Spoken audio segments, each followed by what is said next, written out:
Eto ang balita natin, yung tumira po at bumalda kay Renz Abando, may tinira na naman, pinabagsak ang isa pang Pinoy doon sa KBL, si SJ Belangil.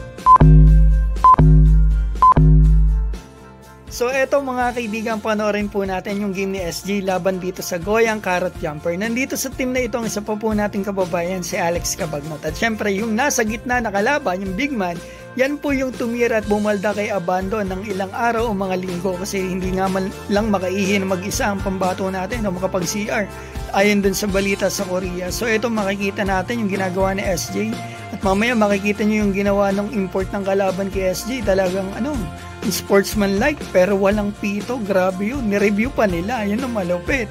So ito tignan muna natin yung ginawa ni SJ. 13 points, 3 rebound, 3 assists and 1 steal siya dito. So masasabi ko off night pa nga yan pag mga ganyan numbers ni SJ, below 20 points mga kaibigan, kasi usually ito si SJ nag-average ngayon ng 20 points pataas kada game sa last 5 games niya ata. So ito mga kaibigan, nakikita natin ang replay. Layang sayang to, hindi na pasama yung kaibigan natin sa Gilas Pilipinas. Sana i-consider na reserve ni Coach Tim Kong. So ito, silipin natin yung ginawa ng player na ito kay Abando before.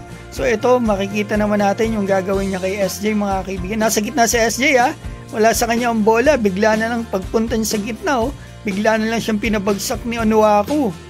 Silipin natin yung replay, unsportsmanlike to mga kaibigan Bigla niyang binigyan niya si SJ Belangil. Trip niya yung mga Pilipino at wala tong kadala-dala. Palibasa, hindi binigyan ng game suspension ng KBL dun sa ginawa kay Abando. Grabe talaga tong player na to mga kaibigan.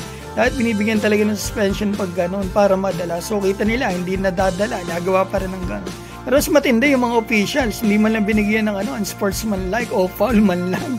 Grabe yun So ito, mas grabe rin ang ginawa ni SJ sa 4th quarter. Ito, napakagandang thrust naman yan. So, sana i-consider talaga ito na reserve ni Coach Tim Kong para pag may hindi nakalaro, ay makalaro po si SJ kasi willing po maglaro para sa bansa natin si SJ Belangil at deserve naman po talaga niya yan. Kita nyo naman natin. So, ito mga kaibigan, maaari po kayo magkomento ng opinion nyo dyan sa baba at maraming salamat po sa pagdaan sa aking munting channel and God bless.